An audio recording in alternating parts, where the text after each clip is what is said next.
വെറും 99 റുപ്യക്ക് അൺലിമിറ്റഡ് നെയ്ച്ചോറ് ഒരു പോത്തക്കൻ ചിക്കൻ പീസും വേണ ഇന്ന് അങ്ങോട്ട് പോന്നോളി മക്കളെ. കടലുള്ളിലേക്ക് കയറി കയ്യെ കണ്ടിരുന്നാല് ഒരു വായന്റെ നേരെ മുന്നിലുണ്ട് കൊടുത്തിട്ട് തരും. അതിൽ വേണ്ടത്ര നെയ്ച്ചോറും ആവശ്യത്തിന് സലാഡും കുറച്ച് അച്ചാറും. അതിൻ്റെ മുകളിലേക്ക് നല്ല തിക്കായിട്ടുള്ള കിടിലൻ ചിക്കൻ്റെ ഗ്രേവിയും. ഇവിടെ ഗ്രേവി ഒഴിക്കുന്നു, അവിടെ ചിക്കൻ വറക്കുന്നു. ഇവിടെ ഗ്രേവി ഒഴിക്കുന്നു, അവിടെ ചിക്കൻ വറക്കുന്നു. പാലുകാച്ചൽ കല്യാണം, കല്യാണം പാലുകാച്ചൽ. അങ്ങനെ നമ്മുടെ മൊരിഞ്ഞ ചിക്കൻ്റെ പീസ് നമ്മുടെ ഇലയിലേക്കാണ്ട് കൊടുത്ത് തട്ടിയിട്ടുണ്ട്. അതിൽ നിന്നൊരു പീസ് പൊട്ടിച്ചണ്ട് എടുത്തപ്പോൾ പുറമെ നല്ല ക്രിസ്പിയും ഉള്ളിൽ നല്ല ജ്യൂസിയായിരുന്നു.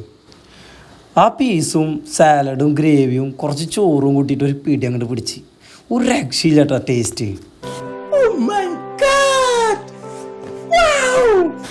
അപ്പോൾ എല്ലാവരും നല്ല തുടച്ച് വൃത്തിയാക്കിയിട്ട് തന്നെ കഴിച്ച്. ഈ ഒരു ലൊക്കേഷൻ വരുന്നത് പടിഞ്ഞാറങ്ങാടി കുമരനല്ലൂർ റോഡിലെ പമ്പിൻ്റെ കുറച്ചങ്ങോട്ട് ഫ്രണ്ടിലേക്ക് പോയി കഴിഞ്ഞാൽ ഇടതുവശത്താണ്. അപ്പോൾ എല്ലാവരും ഒന്ന് ട്രൈ ചെയ്യാം, മസ്റ്റ് ട്രൈ ചെയ്യണേ.